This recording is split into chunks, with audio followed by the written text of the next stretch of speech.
Okay, so welcome to our lecture that will be today delivered by Professor Javier Garcia Martinez from the University of Alicante. I am Sonia Contera, the co-director of the Oxford Martin program on nanotechnology. I'm also an associate professor in the physics department at the University of Oxford, and I work on nanotechnology applications in biology and medicine, and I am very pleased to welcome our speaker today, who is a very good chemist, also an entrepreneur, and with a very vast experience in a lot of fields, from lots of interest in teaching, education, research, and also collaborates with a number of international organizations, and he will tell you a lot about his activities. And from what I learned yesterday, he does even have even more talents, and he has even designed a little stamp for the post office in Spain about the periodic table, which I was very impressed about. And so I just leave you with the speakers. There will be a question time after his talk, and then I'll ask you if you want to join us for drinks later for continue our discussion. So, good evening, everybody. Thank you, Sonia. For me, it's really a pleasure to be here today. Today is my second day at Oxford, my first day here at the Oxford Martin School. I feel already part of the family. Thank you for the opportunity, and thank you to all of you for coming here. Coming to Oxford is very special for me because it connects me with one of my heroes, Henry Moseley. And I was very pleased to learn, actually yesterday, that the Museum of History of Science here at Oxford is organizing a delightful exhibition about my hero, which, of course, being Dmitri Mendeleev, the father of the periodic table, it was really Henry Moseley who actually understood why the elements are organized in this fashion, and he introduced, of course, the idea of the atomic number. Why the periodic table? It's not only because I'm an inorganic chemistry professor, I always like to refer everything to the periodic table, but because I think the periodic table is being transformed in the 21st century from what is today a two-dimensional table to a three-dimensional table. So, as you know very well, the properties of the elements are determined by the position in the periodic table. So you identify carbon, because it's in that particular place, the physical properties, density, boiling point, whatever. What we are learning thanks to nanotechnology is that now the properties of the materials are not only dependent on the atomic number, not only of the nature, not only of what they are made of, but also of how they are arranged, of the crystalline structure, and also of the size. And this is wonderful news, because thanks to nanotechnology, we have now new materials, and that is very important from the application point of view. So carbon, we all know carbon as this brittle black material that is good for burning, basically. That's the main use for coal these days. Now can be flexible, transparent, stronger than steel, and much lighter. And of course has a huge potential in terms of application, not only graphene, but furans, carbon nanotubes, a whole plethora of materials, all of them made from the same material, all of them with atomic number 6, still within the same place on the periodic table. So let me start with some good news. I always think that it's great to start with good news. Let's start with the good news. Very recently, the Deutsche Bank published this, what is now a quite popular report, Solar Grid Parity in a Low Oil Price Era, where they just highlight some of the countries where the solar energy already reached grid parity. So basically, it is cheaper to get your electricity from a solar panel than getting the electricity from the grid.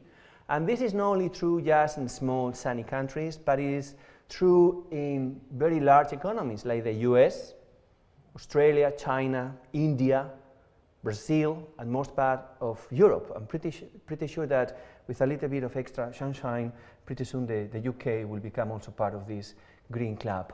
But jokes aside, it is great news that now we have so many countries with such a big economies that now solar energy is cheaper than just electricity from the grid, which is wonderful news. Why we got to this stage with solar energy, where solar energy was just a marginal R&D activity like 40 years ago? but mainly because of having new materials. I know this one looks a little bit complicated. We are not going to go to the details of this plot, but let me highlight some of the main aspects of this plot, which basically represent the efficiency of solar cells with time, the evolution of the efficiencies. You see, what I told you before, 40 years ago, this was a curiosity. Yields were nothing, less than 1%. Now we have solar cells which are more than 44% efficient. That's incredible. And we clearly see the trend is going up. It's going from almost nothing to 44%. But if we look at this more carefully, what we will see is that the winning solar cells are moving along this line, and actually we see some jumps. And these jumps are coming because of some new materials. And nanotechnology is really bringing some disruption to this particular field, because in the past we only have silicon, polycrystalline silicon, now other forms of silicon which are more efficient. But now we have other semiconductors, we have perovskites, we have thin films, we have a plethora of new materials, and that's how we move from very low to 44 with this disruption, with these jumps that we see in this plot. The good news here is that if we look at who is actually doing this research, we see many universities and also national labs. And that is great news, because I will talk very briefly in a minute about the role of universities and national labs in fostering and actually commercializing these kind of technologies. So plenty of these new materials, these new nanomaterials have been discovered in universities. And the good news is that if we see the winning solar cells actually are being discovered and now commercialized by startups. We have the winner is with Solar Junction. We have also Expire with these two are startups, and we also have a spin-off from Boeing, which now is commercializing solar cells. So now we are going to focus on the very recent news, what happened in the last 1 or 2 years. So we have a new material, a new competing technology that very soon probably will be the best material for solar cells. They are perovskites, were discovered here at Oxford. And now there is a company, Oxford PVs, which are trying to commercialize this perovskite-based technology, and you see the kind of ramp that we are seeing in this very promising new technology. And again, it's coming because there are new materials that we didn't have just 5 years ago, which is just great news. So if you ask me which is going to be the winning technology, I've already been kind of advocating for solar with this kind of plot, we don't know. Probably will be a mixed, but there will be some winners and some losers. The one thing I know, or I think I know, is that new materials will have a bigger, a very prominent role in fostering these new technologies. Because we do need new materials, lighter and tougher, to save energy, for example, in transportation. We need new materials for harvesting energy more efficiently, and we need better catalysts to substitute fossil fuels. A few years ago, Wiley asked me to edit this book on nanotechnology for energy, and we invited many of the most prominent scientists in the field, and we learned a few lessons. So let me share with you some of kind of the technology side of nanotechnology for energy, which are the main lessons of going through this exercise of editing a book on nanotechnology for energy. One is that probably the biggest challenge for clean technologies to be fully commercial is energy storage. Sometimes we have sunshine or wind when we don't need electricity. So we need efficient ways to charge and discharge electricity very efficiently. We all know how painful it is to charge our cell phones. It needs 7 hours to for a full charge. And this very recent letter in Nature Nanotechnology is a good sign of what nanotechnology can do. Basically, this group did is they took these opal templates to make what is actually a photonic crystal coated with an electroactive material, and use it as an electrode, a nanostructure electrode, for what is really ultra fast charge and discharge battery. Look at how fast this battery can be charged and discharged, just a few seconds. So we are moving from several hours to a few seconds to charge and discharge this kind of batteries. But if we really want to go this to huge scale, and that's what we need for the grid, we cannot use these kind of very fancy materials. We need cheaper materials, cheaper electrodes like aluminium. So very recently, just even less than a month ago, this group of people led by Meng-Chan Lee published this paper in Nature, where they actually use aluminum as one of the electrodes for a high capacity battery. And look how stable is this battery. So you can go over 200 cycles without losing any capacity for really large scale energy storage. So this is wonderful news to take energy storage to commercial scale. Another very important thing that we learned from this exercise of editing this book was this chart here. It looks complicated, but actually it's quite simple. This is the US energy flow trends for 2005, actually, from the Department of Energy. Here are all the energy sources used in the US. You see coal, natural gas, and petroleum are the biggest ones, of course. But the important thing here is, the main news here is that we are actually losing more energy than using, which is quite shocking. So the big challenge is not to produce, of course, is to produce cleaner energy, but I think the low-hanging fruit here is to save energy, to make sure that we are not losing more than half of the energy that we are producing. So here is where the opportunity, especially in petroleum. Petroleum is so important for the energy right now that we cannot miss the opportunity to make oil refining more efficient. Nanotechnology has a huge role there.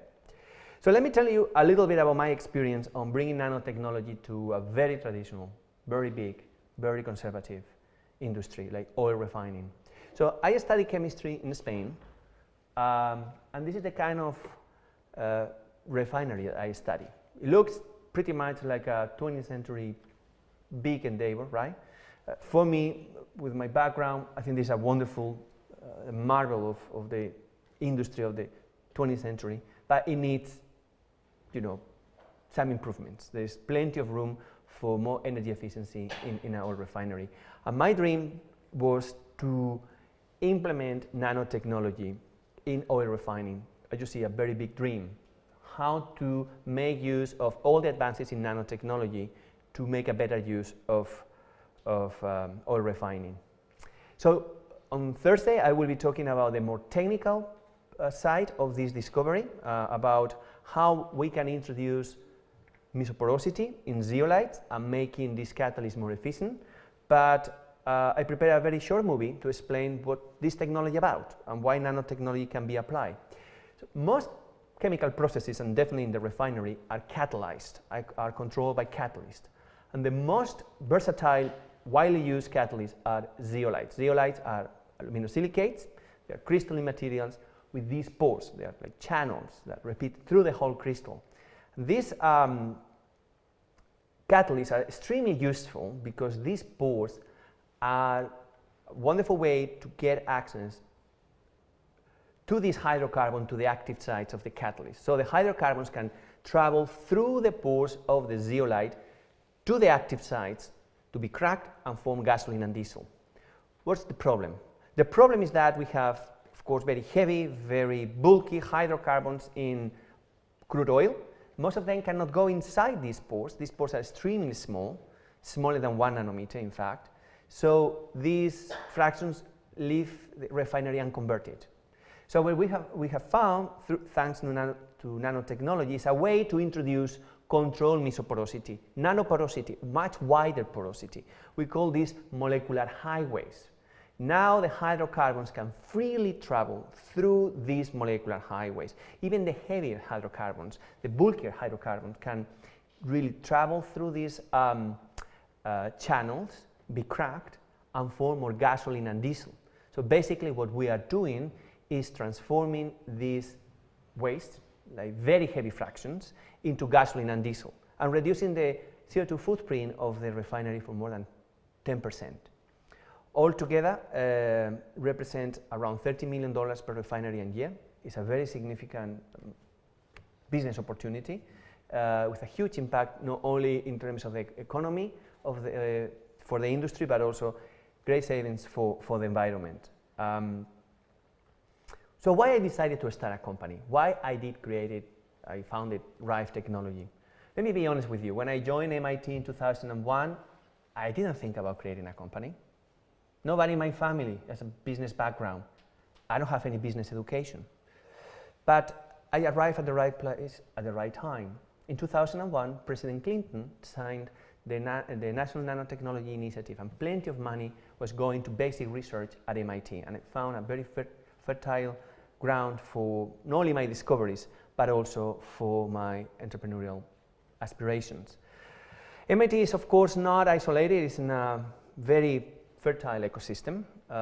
It's in Boston. We have very good schools, some better than others, with a very active financing market, extremely good lawyers, and many young people just willing to take the risk to create new companies. There is also something very different to what I found here in Europe, which is that most of these initiatives are not top-down, are bottom-up. So it's really the students of the university which are running most of these programs. And it became natural to me to start a company where, believe me, I just wanted to publish my research, not to patent and not publish, which is something that actually was a very good decision, but it was very difficult for my academic aspirations. This is a very interesting report. I don't know if you are familiar with it. It's become kind of a golden book for anybody on academic entrepreneurship, because it really is kind of surprising, the kind of figures that this report present. So just to give you an idea, just the living MIT alumni has created 25,000, more than 25,000 active companies. These companies are employing more than 3.3 million people. That will solve the problem of unemployment in my own country. And MIT is only a 15,000 students university. It's actually quite small. Altogether, these companies generate an annual world revenue of nearly $2 trillion. So the potential of entrepreneurship, actually academic entrepreneurship, is huge. So there is something that we can learn from here. I read this report many times. This is the first table. Some example of young, fast-growing companies funded by MIT alumni. But I read this report many times. I never noticed until quite lately that my company was actually highlighted there. Some of these companies have thousands of employees. They're all either in California or Massachusetts. And there was me with 2 only employees, Marvin and myself, in Bartlesville, Oklahoma. I left MIT and I decided to join this wonderful person and marvelous scientist. He was the first person to get the National Medal of Technology a long time ago by President Reagan, just to give you an idea. But he was retired. He decided to join me to start Rife Technology. And that's something I salute. And every time I give a talk about my background, I always show this picture, because it's very special for me personally, but I think also convey a very powerful message of how you can leave the security of university, going to Oklahoma. You understand the poetic meaning of Oklahoma, not the literal sense, and actually leaving all the security and starting your own dream. Now, Rife Technology is a much bigger company. We have raised $70 million. I will talk about venture capital for academic companies very, very soon. But I want to say that we have been very fortunate to have plenty of money with long-term investment, which I think is very important for my sector, for the energy sector. Our main investors are Blackstone and Saudi Aramco.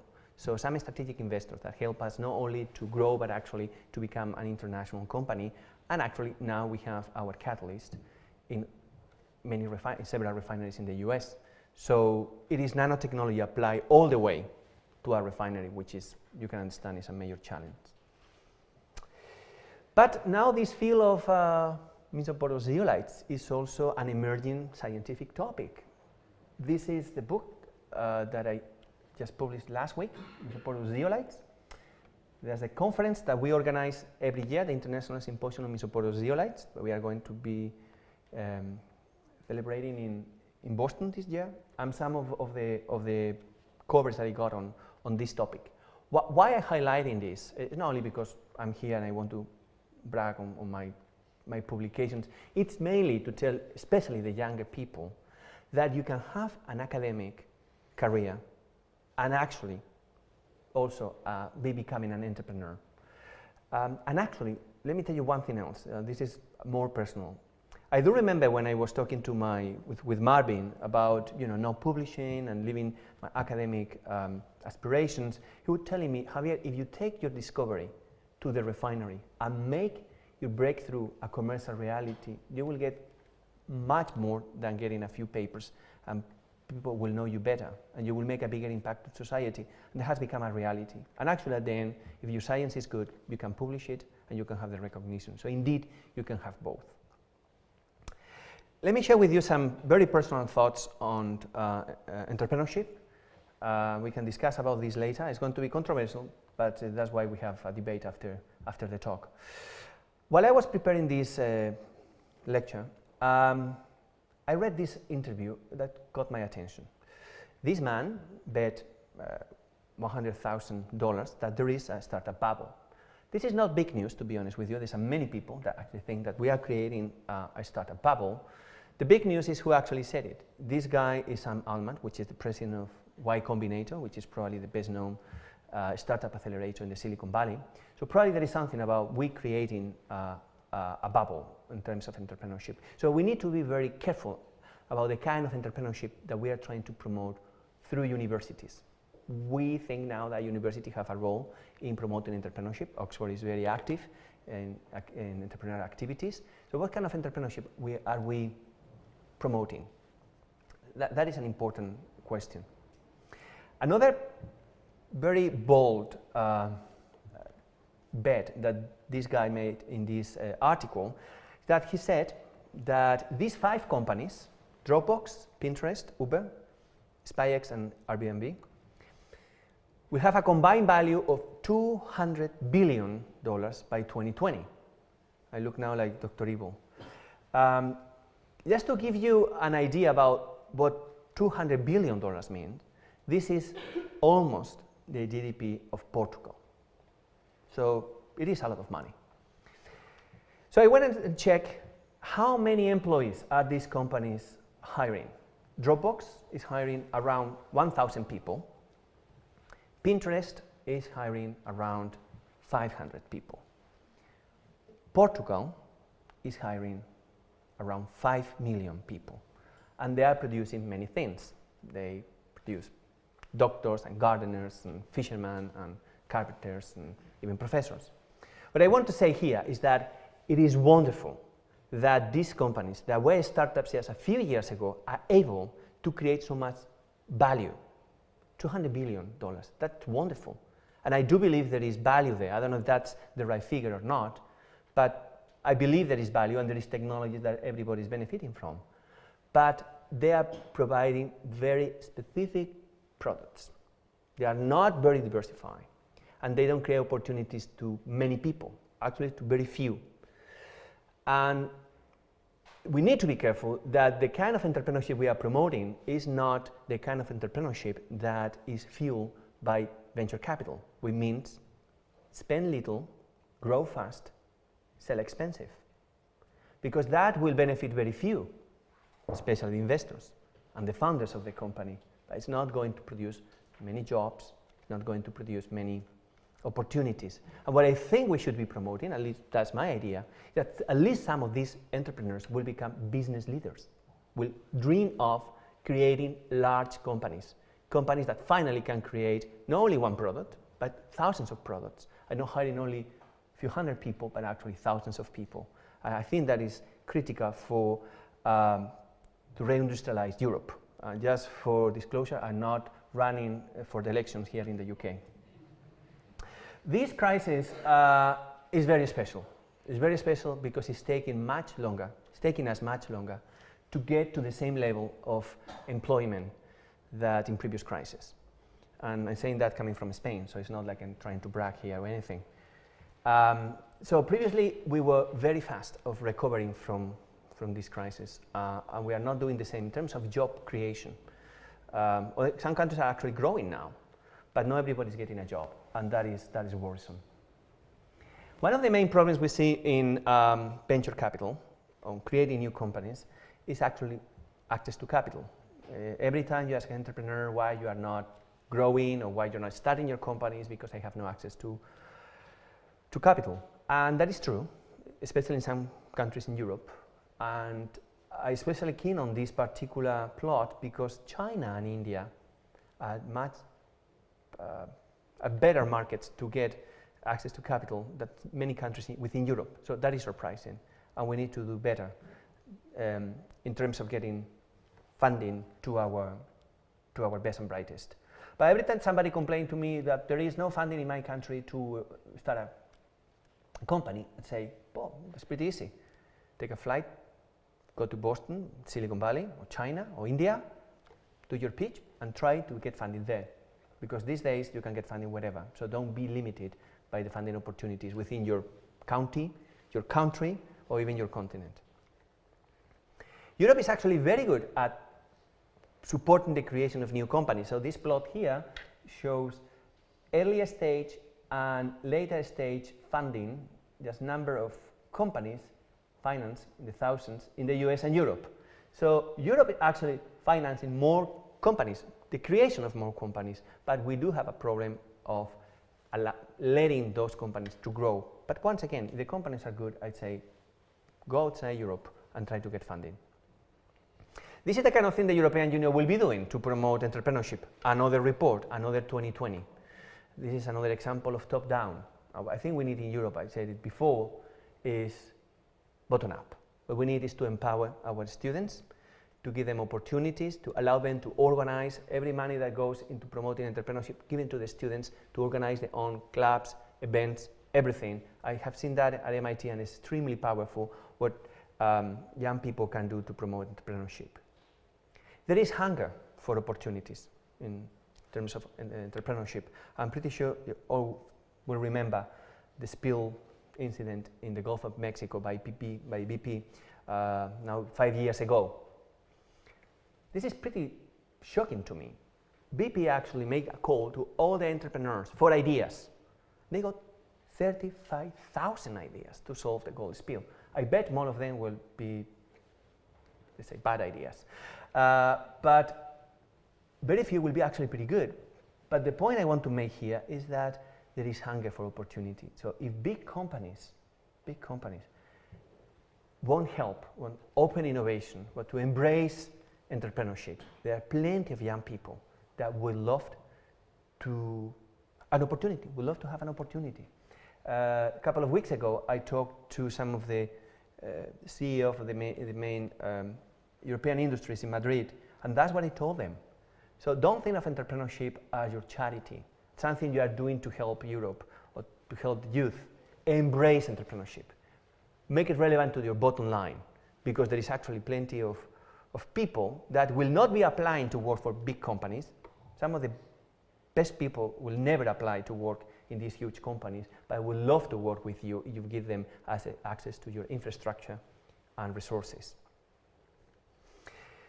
There is this idea that I want to challenge about the gap between university and industry, where innovation comes from. We still talk about, I say that university or industry, even the way we speak or to teach our students, or you can follow an academic career, you can follow an industry career. Now innovation is happening more in places like this one. It doesn't look like university, it doesn't look like industry. And actually, it looks like more this one, co-working spaces, where people share not only space, but the electricity bill, the Wi-Fi bill, and actually the aspiration, the dream, the contacts. And in these kind of places, there are many wonderful things that happen, and that is where innovation is happening. Universities are going through a very difficult time these days because some of the best courses are not offering in a physical space. I'm pretty sure that you could be listening to better speakers today on the internet that coming here. So we need to think together of reasons for convincing people to actually come in physically to campus and spend time with others.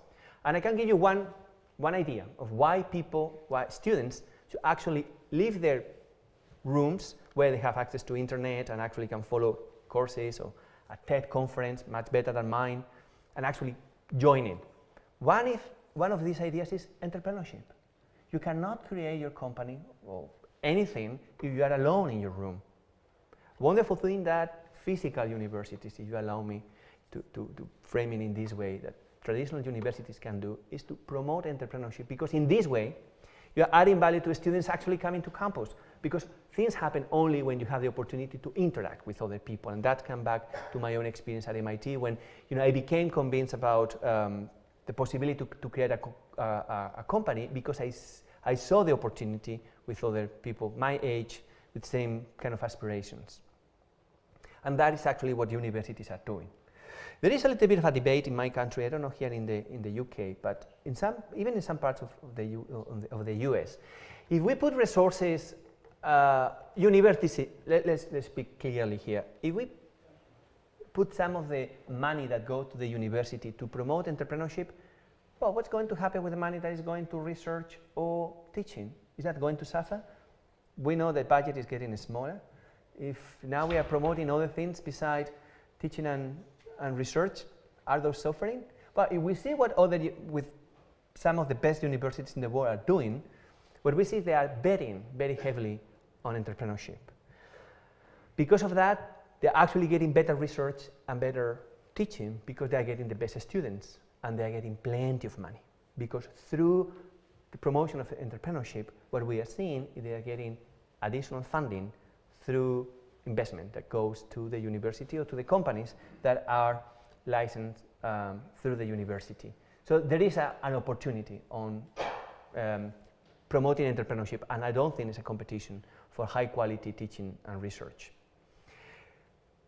Science asked me to write an article last year, actually, on this very idea of the third way. Once again, I'm not running for the election, but on this idea of becoming an academic entrepreneur, how it is possible to combine an academic career and becoming a successful entrepreneur. And actually, you think about that, some of the best chemists that I can think of these days, George Whitesides, Bob Langer, very well famous, probably the most cited chemist in the world, they have several companies, they have many patents, and they have created many companies. Of course, they are not running the company, but they have been an essential component of the creation of many companies. So what I'm trying to provoke here in this article is at least this idea of some students that maybe there is a middle way, a fair way, between academy and industry, which is creating your own company, becoming an entrepreneur while you are in academia.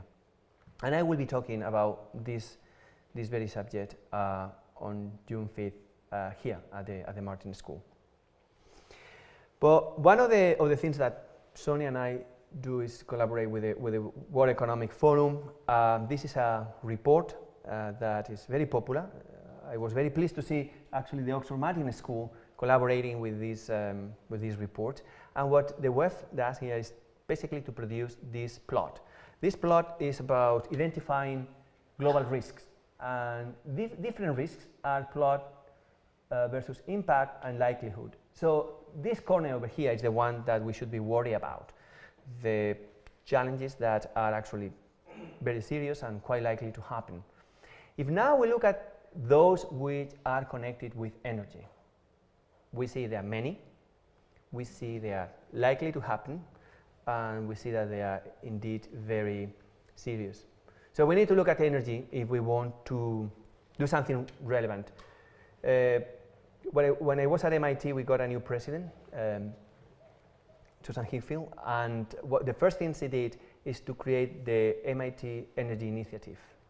And it was an initiative to galvanize, to crystallize many different research activities within the institute around the topic of energy.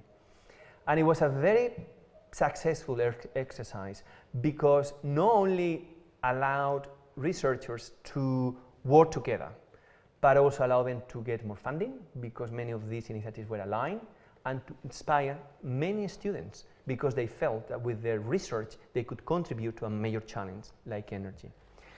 And energy is not an easy topic, it's very difficult, but I do believe, and this is the subject, or has been the subject of my talk, that having new materials, radically new materials, that the ones that nanotechnology is producing, and empowering entrepreneurs, the people that actually are creating these new materials for making an impact in the energy industry, is critically important. Nanotechnology is important because through that we see already that we can produce lighter, tougher materials, which are very important for more efficient transportation. As I showed you before, we can have faster charge and discharge electric energy storage materials. Very important for more efficient energy harvesting, like my reference to solar cells. And there are plenty of opportunities for disruption, and that's what we need. Radically new materials like graphene or the perovskites I was mentioning before. All these nanotechnology, all these new discoveries, is great news for universities, because this creates IP and technology transfer. This needs to be promoted. But if we want this to actually go to the marketplace, we need actually a fertile ground, and we need to make sure that we have a method for transferring research into the marketplace. Energy, and believe me, I know the field, is a very challenging sector, because you have all the time changing regulation. Regulation changes all the time. That's tough. We know very well now that we have price volatility. The price of crude oil just went to the floor. Most of the funding goes to infrastructure. Actually, the reality is that the energy industry spends very little money on R&D, which is surprising. But they don't spend a lot of money in R&D. They spend it mainly in infrastructure, transportation, lobbying. There's a big challenge, which is scale. You make wonderful discovery, but you cannot take it all the way to the grid or to a refinery, then you have nothing. And that's why I think the industry is so important here. I mentioned to you my talk to the business leaders in Madrid, this huge barrier to entry that all the entrepreneurs within the field feel is very painful. You feel that you are with big guys, with, you know, when I go to Dallas or to Oklahoma and I see all these people running huge refineries. Myself, you know, what can I do with this, with my patent, my few ideas? We need to work together. We are together. It's good for them. They will be making more money. I can create my own company. We all will benefit from having more efficient materials. But the energy barrier or the barrier to entry is very significant, and industry and entrepreneurs need to work together. And the other major challenge, and I really want to highlight this one, is that the venture capital model that is so successful for ICT, for the ICT industry, is not working for the energy sector, because investing $5–10 million will not do it. If you want 10x after 5 years, it's not going to happen. So what we need is long-term investment, and for this we need private-public partnerships. We want a stable regulation. We want clear guidelines, and we need actually long-term investment, and that right now is not happening. Most of the money in the industry goes to infrastructure. We saw that with fracking. But there are great news. There are great news for the entrepreneurs here, because especially the ones working in universities, they have wonderful materials that can transform an industry when it's more needed. I really believe that academic entrepreneurs is something that is going to become more and more important. We are going to see more high-profile scientists that actually want to commercialize the technologies, because they want to see the impact of the discoveries to the people. And there is no better feeling when you see that your work, your effort, your talent is helping everybody's lives. We need to work towards a culture that accepts risk in a better way. There is this challenge about CTO and CEO, which is not the subject of my talk today, but is very important. We scientists believe that we can do everything, and we can do everything fine, and sometimes we cannot run our companies, and we should not run our companies. I'm not saying in all cases scientists should be only the CTO of the companies. But in most cases, I would say the inventor should be working on improving the technology and not on funding or legal issues or hiring the team. You need to find your balance between patents and papers. Publish or perish is something that we have all been suffering, but there is a wonderful opportunity for those who want to patent. For me, it has been much easier to get funding thanks to my track record on raising funds and actually applying my technology when I talk to a donor, an investor. Because of my track record, it's much easier for them to understand that I do understand what milestones mean and what a business plan means, that a professor that wants to do basic research, which is also something perfectly fine. And finally, is this partnership between the public and the private sector that I mentioned before, which is so critical, especially for the energy sector. So, in 1957, Henry Moseley would have been 72 already. So, when, of course, Richard Feynman gave his very famous talk at Caltech, there's plenty of room at the bottom about nanotechnology. So, I doubt that Henry would be able to see what nanotechnology can do to the periodic table and how now we can extend the periodic table to these 3 dimensions that I was mentioning before. I think this is a call for the young people in the audience. Now we have new materials, radically new materials. We can reinvent the periodic table in a way.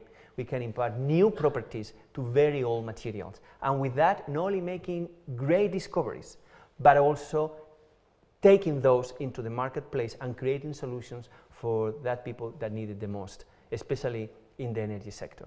And with that, I just thank you for your kind attention. Thank you very much.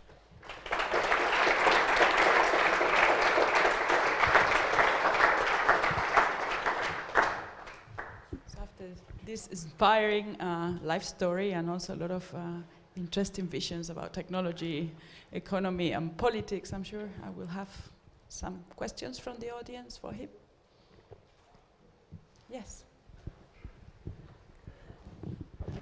Thank you. Phil Grunewald. I'm an energy researcher here at the university. I was very struck by some of the early slides in your presentation where you showed the NREL graph of all this PV materials.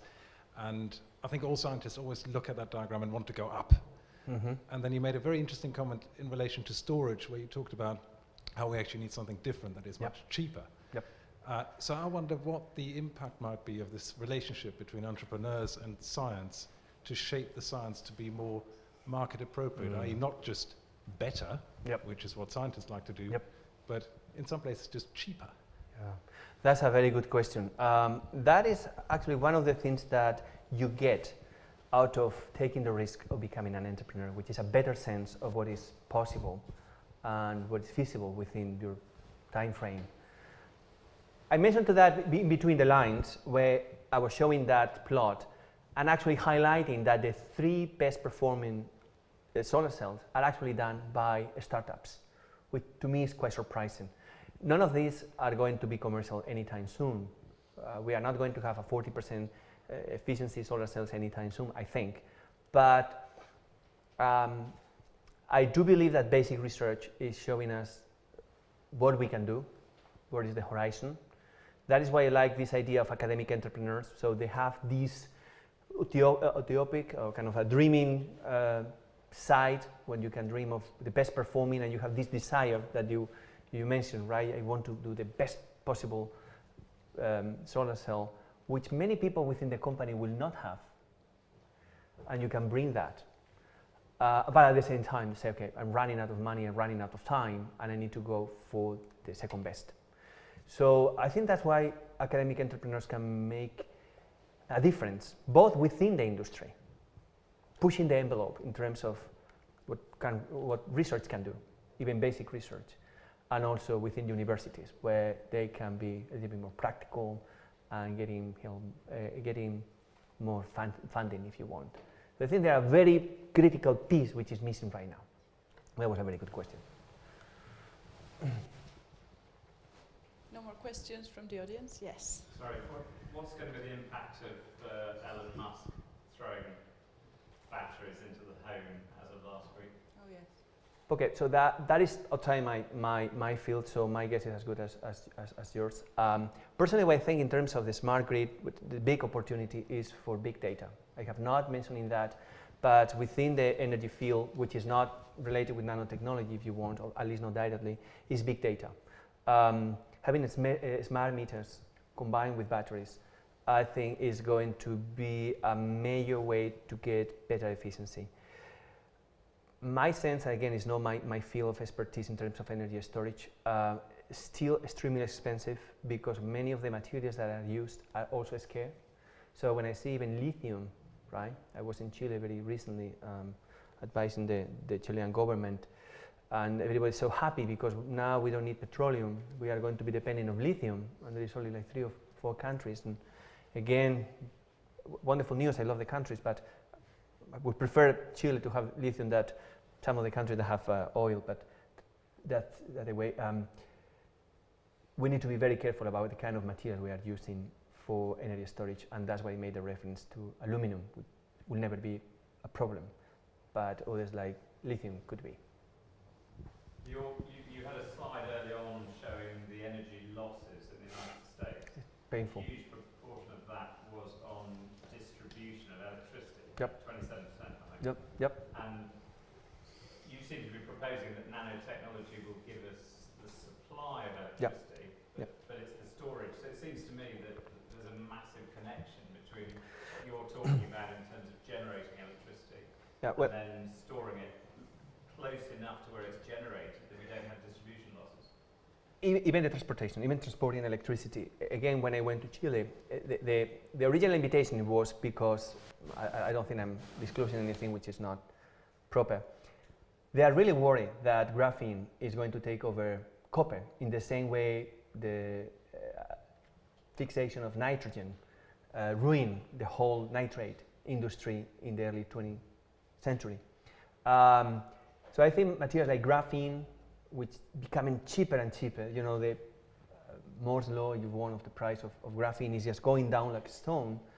Of course, then going from the material to the device and actually how to build cables and everything is a challenge, but countries like Chile is actually worried of nanotechnology because it can displace copper, not only because of price, but also because of better transportation of electricity, less thermal losses.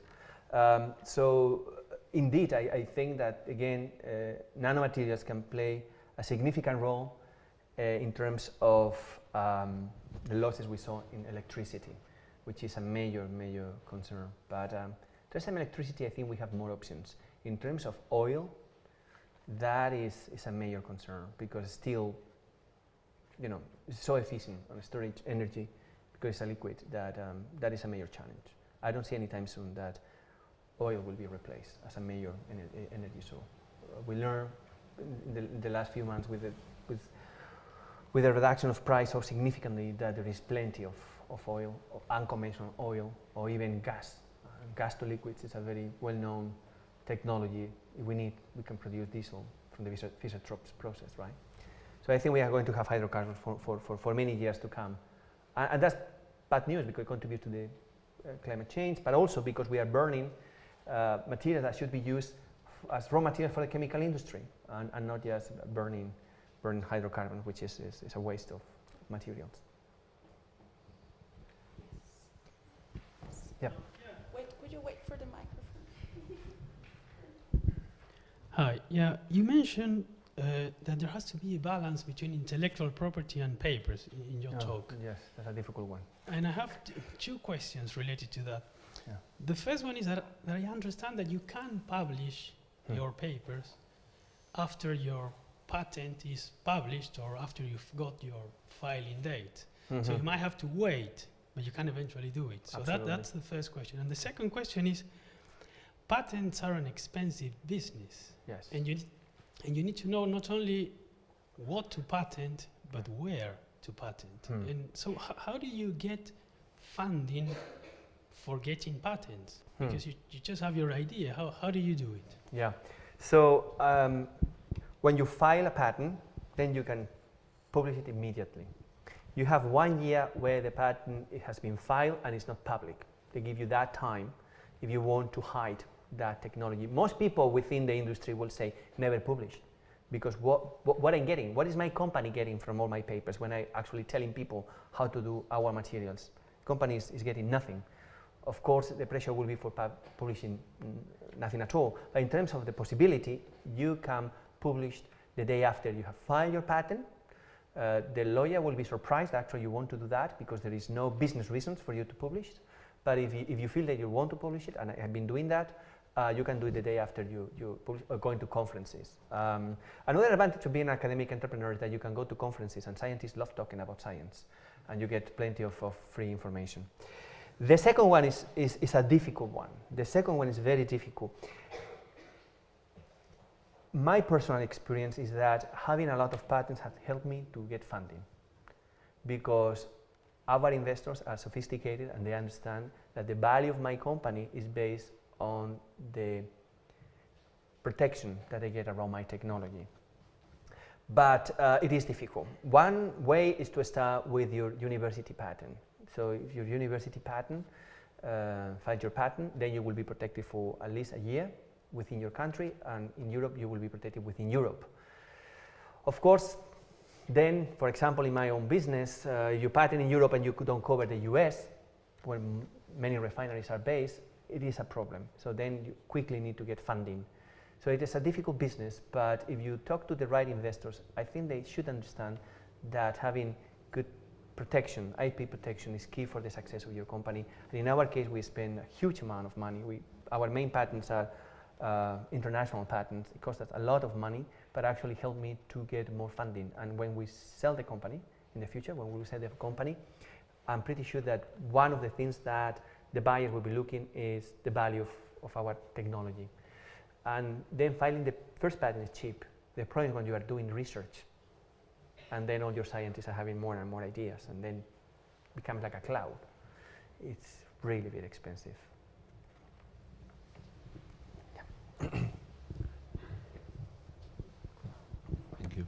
I agree with you with the when you say that there's an increasing synergy between the academic, the private, and the public sector. Yep. However, in the past, we must acknowledge that much of the research has been public funded, or at least public led. Mm-hmm. I mean, not only in countries like the USSR, in the past, or China at present, Yep. but even now, I mean, this thing with Steve Jobs, everyone attributes to Steve Jobs, but if you look into all the breakthroughs behind it, it's mainly public money. Mm-hmm. So I agree with that. There's an increasing synergy there.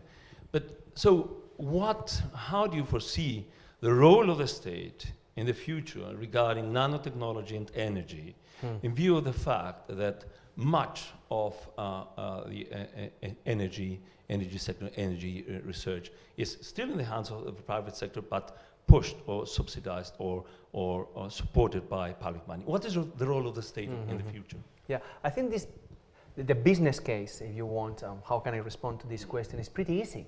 You know, every dollar invested in nanotechnology give you 10 times more in terms of opportunities, jobs, taxes. So it's pretty easy to make the business case for investing more public money, taxpayers' money into basic research. And nanotechnology has been very successful at creating those opportunities.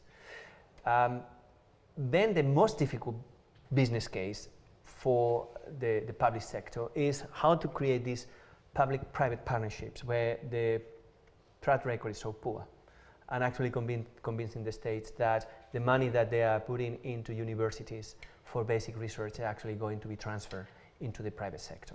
And that's why every time I talk, I think it was pretty clear during my talk, it's so important to have the bridge between academia and industry. And that's why the academic entrepreneur is so important. So when you talk to policymakers, they will understand that there is a transfer, that there is a bridge, and they should empower that one. But my personal, that was the kind of the business case. My personal view is that right now, and actually because of the reasons you just mentioned, I don't think we can make a distinction between basic research and applied research. I think the only distinction we can do is between bad research and good research. Because these days, if you find good research, it will be applied sooner or later. you do bad research, either basic or applied, it will never be applied. It will never be commercial. So in a way, what we need to do is to make sure that every penny that goes into basic research to universities, if you want, is competitive. I will go to the best. But this shouldn't be an excuse to put less funding into universities, which is what a lot of people trying to do, right? But actually more money, because the business case is very clear. To make this business case with data is easy.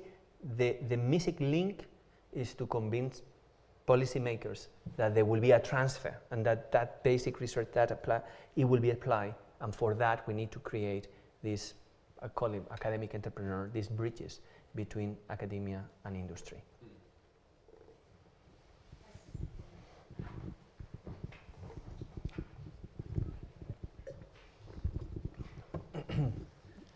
I have a question concerning the application. When you did your research or at MIT or even before, I mean, how long did it take until you had a clear vision for how this could be used, a clear application that it could be used in the petroleum industry? Did you have that from the start? Or how did that develop? Because I think that's quite critical to the transfer of technology, because the nanomaterial by itself is useless if you don't have an application. Yeah. So this introducing mesoporosity in zeolites has been the holy grail for the oil refining industry. Everybody within the industry knew that this is the kind of materials that had to be made. People try all kind of typical chemical processes, and it has been, you know, thanks to nanotechnology that I really made this discovery. Going to MIT, where nanotechnology was funded, taking advantage of all this public money that President Clinton was giving to the best universities.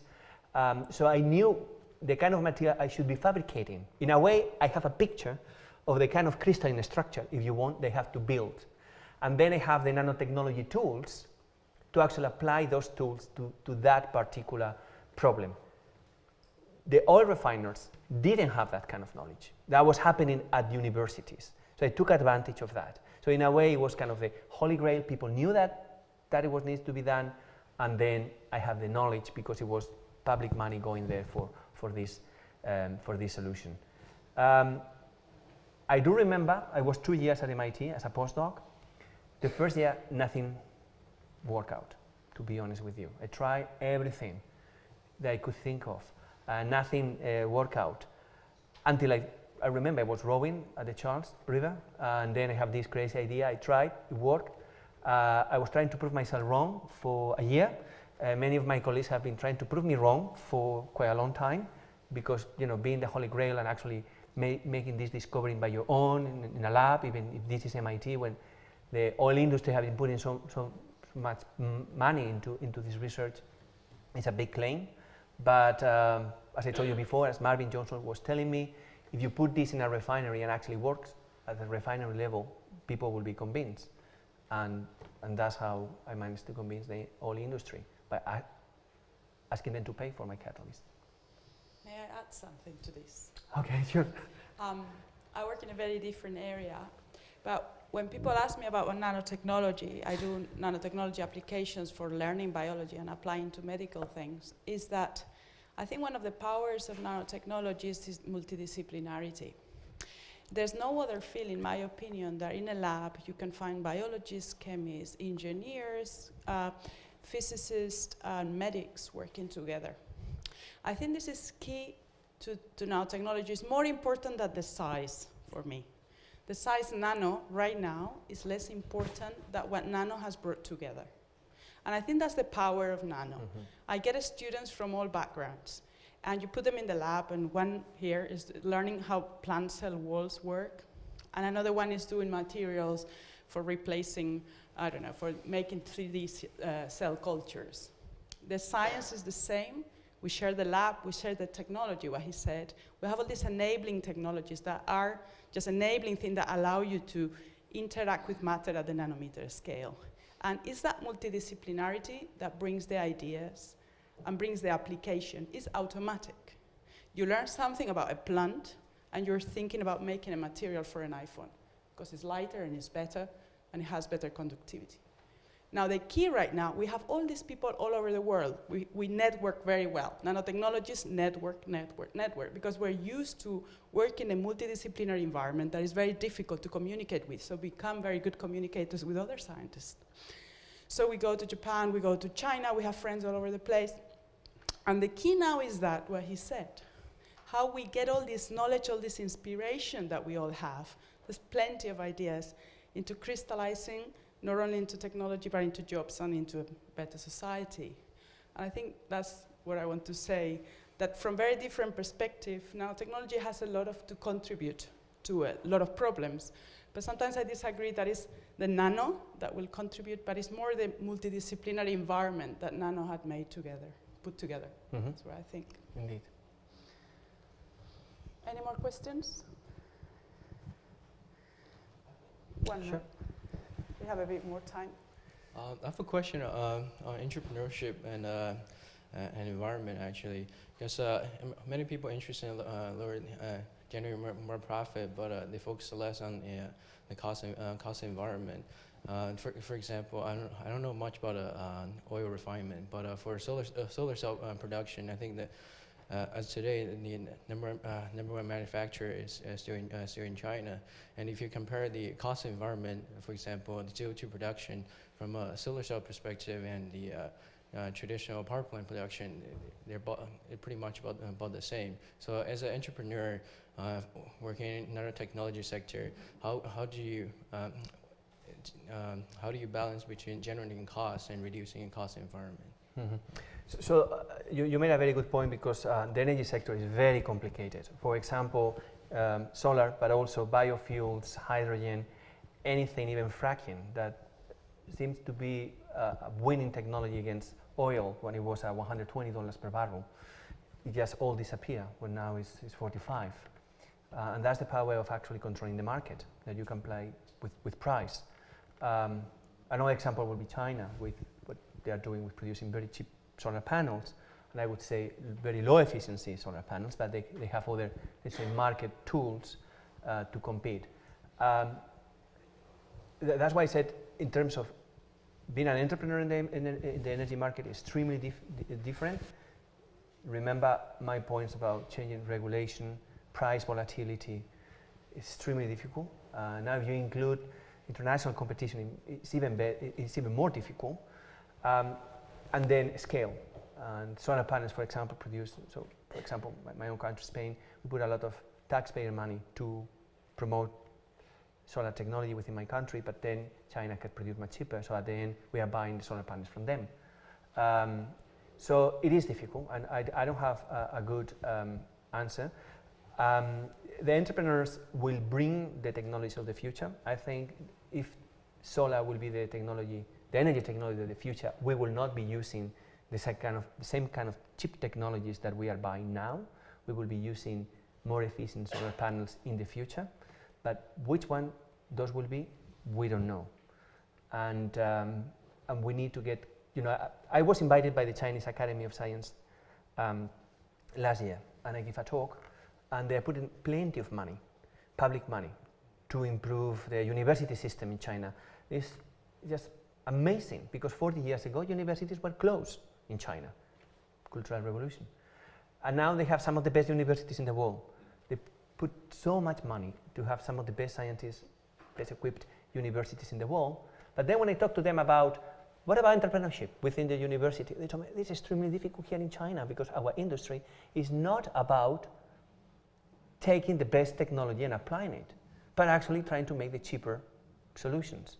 So I know China is competing very well, and they have their competitive advantage, but I think in the long run, those countries which are betting in the best technology, the best talent, are the ones that will be winning, and that's why China is actually betting on the university system and having some of the best scientists back into the country. But they still need that gap. They still need the industry that will benefit from the excellent research which is done within China. But that's a very difficult, very difficult question.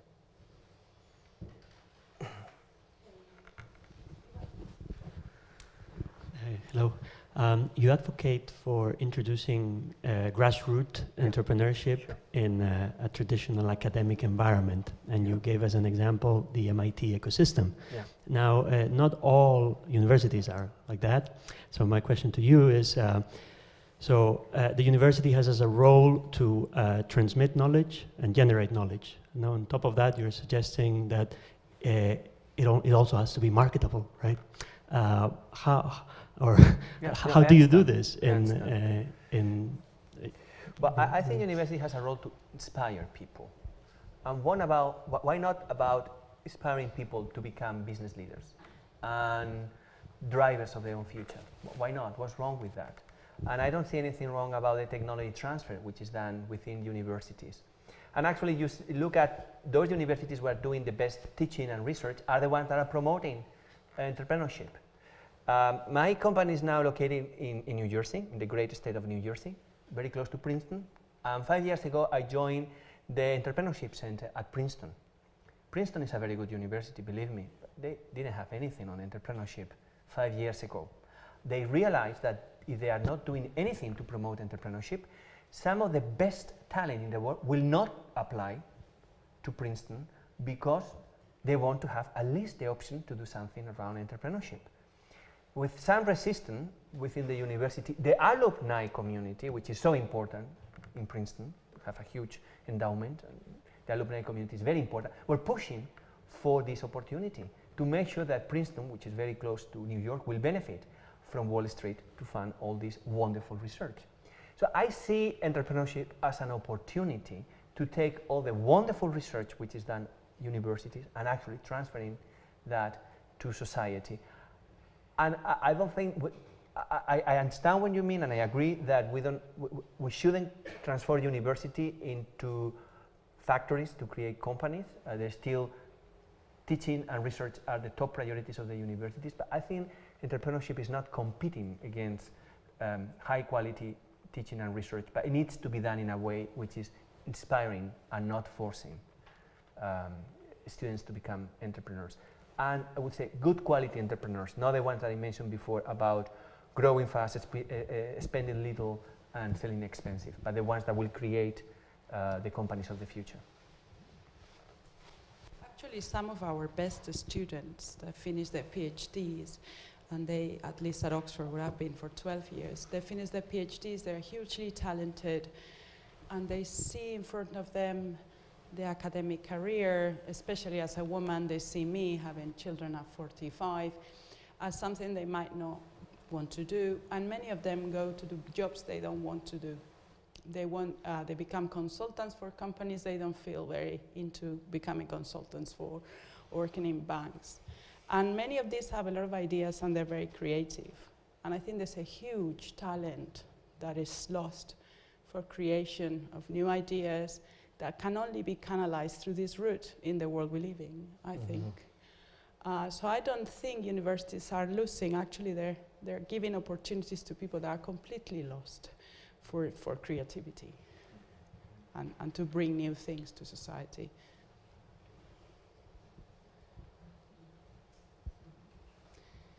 Okay, so if we don't have any more questions, we thank the speaker again, and I welcome you to the drinks to continue our discussions. Thank you.